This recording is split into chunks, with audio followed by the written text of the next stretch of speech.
ঢাকা দক্ষিণ সিটি কর্পোরেশনের মেয়র হিসেবে ইশরাক হোসেনকে দ্রুত শপথ পড়ানোর দাবিতে নগর ভবনের সামনে এই মুহূর্তে বিক্ষোভ চলছে। সেখানে আছেন সহকর্মী শাহরিয়ার সৌমিক। সবশেষ খবর জানাতে যুক্ত হচ্ছি তার সঙ্গে। সৌমিক, নগর ভবনের সামনে তো বিক্ষোভ চলছে, যেমনটা জানাচ্ছিলাম, এই মুহূর্তে কি পরিস্থিতি দেখছেন?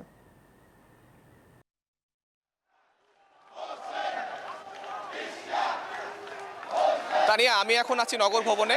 আপনি জানেন যে গত প্রায় 1 মাস যাবৎ কিন্তু ইশরাক সমর্থকরা ইশরাককে নগর ভবনের অর্থাৎ সিটি কর্পোরেশনের মেয়র পদে শপথ পাঠ এবং তার দায়িত্ব বুঝিয়ে দেওয়ার জন্য কিন্তু তারা গত প্রায় 1 মাস যাবৎ কিন্তু আন্দোলন করে আসছেন।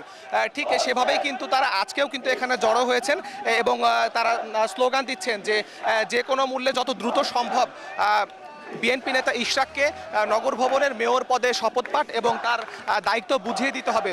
যতক্ষণ পর্যন্ত দায়িত্ব তাকে বুঝিয়ে না দেওয়া হবে তারা তাদের এই আন্দোলন অর্থাৎ সিটি কর্পোরেশনের সীমানা ছাড়বেন না বলেও হুঁশিয়ারি দিচ্ছেন।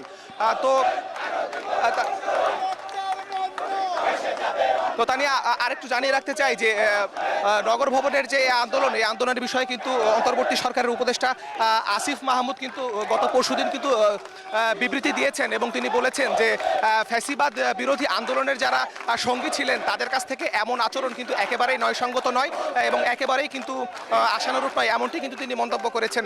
পাল্টাপাল্টিভাবে কিন্তু ইশরাকও বলেছেন যে যারা কালক্ষেপণের মাধ্যমে যে এই আপিল বিভাগের রায়কে কালক্ষেপণের মাধ্যমে ভণ্ডুল করেছেন এবং যারা এখন বলছেন যে এখন আর আইনিভাবে কোনো সুযোগ নেই তাদের শপথ পড়ানো, তাদেরকে এই কালক্ষেপণের জন্য কিন্তু তাদেরকে একটা সময় পরে শাস্তির আওতায় নিয়ে আসা হবে, এমনটাই কিন্তু তিনি বলছেন।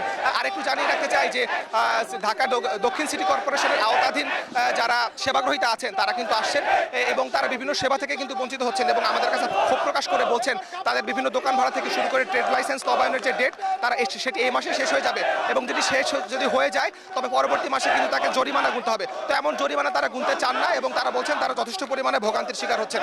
তা নিয়ে নগর ভবন থেকে এই ছিল আমার কাছে সর্বশেষ। সৌমিক, আপনাকে ধন্যবাদ। বান্ডেল থাকলে প্রতি সেনমানিতে টাকা বাঁচবে। বিকাশ সেনমানি বান্ডেল কিনে জিতুন প্রতি লেনদেনে।